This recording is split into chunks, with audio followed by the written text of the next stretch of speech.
আজকের এই ভিডিওটা তোমাদের সামনে আয়না তুলে ধরবে, যেটা শেষ অবধি দেখলে তোমরা নিজেদের সাথে রিলেট করতে পারবে। তোমরা হয়তো কখনো না কখনো এই লাইনটা শুনে থাকবে, লঙ্কায় যেই যায় সেই রাবণ।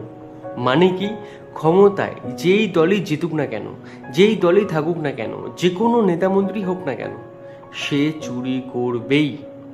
আমরা এই জিনিসটাকে অ্যাকসেপ্ট করে নিয়েছি যে ক্ষমতায় যেই যাক না কেন সে চুরি করবে। কম বেশির ভিত্তিতে আমরা ভালো মন্দ বিচার করি, মানে যেই নেতা বেশি চুরি করবে সে খারাপ, যে কম চুরি করবে সে ভালো। মানে করাপশন জিনিসটা আমরা খুব সহজে মেনে নিয়েছি, আর এটা আমরা আরও পরিমাণে বাড়িয়ে দিই যখন আমরা কোনো সরকারি কাজ করি। মানে ধরো কোনো পেপারকে সরকারি স্ট্যাম্প লাগবে বা কোনো কিছু জমা দিতে হবে, যাই হোক না কেন, তখন আমরাও একটা জিনিস মেনে নিই যে সরকারি কোনো কাজ করতে গেলে 10 টাকা 20 টাকা 100 টাকা খাওয়াতে হয়। মানে আমরাও মানি যে টাকা না দিলে হয়তো সেই কাজটা হবে না, কিন্তু কেন? কারণ এটা তো তার কাজ। সরকারি কাজটাকে এগোতে গেলে টাকা কেন খাওয়াতে হবে? এর জন্যেও আমরাই দায়ী। সম্পূর্ণ সব কিছু নেতাদের উপর চাপিয়ে দিলে হবে না। করাপশান জিনিসটা যে এত সহজ হয়ে গেছে এখন ভারতবর্ষে, তার জন্যে জনসাধারণ দায়ী। আর কোনো দেশ উন্নতি কখনোই করতে পারবে না যতক্ষণ না করাপশানটা পুরো নির্মূল হয়।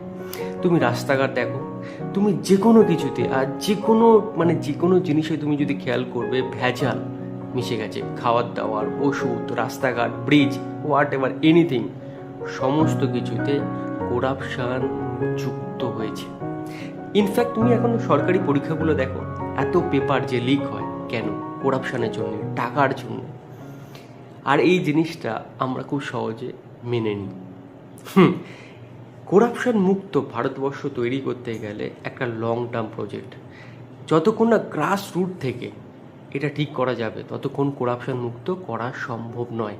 কারণ করাপশান আমাদের আত্মার সাথে মিশে গেছে। এক যুগেরও বেশি সময় লাগবে ভারতবর্ষকে করাপশান মুক্ত করতে। নেক্সট জেনারেশন যতক্ষণ এটা জানবে যে করাপশান জিনিসটাকে আমরা যদি কোনো টাকা দিচ্ছি বা নিচ্ছি দুটোই সমান অপরাধ, ততক্ষণ অবধি এই করাপশান চলতে থাকবে। আর করাপশান মুক্ত না করতে পারলে কোনো দিনও ভারতবর্ষ সেই লেভেল অবধি উন্নতি করতে পারবে না। যদি ভিডিওটাকে কাজের মনে হয়, বাস্তবসম্মত মনে হয়, শেয়ার করে দিও। আর এই চ্যানেলটা অবশ্যই সাবস্ক্রাইব করে দিয়ে আমাকে আরও শক্তিশালী করে দিও।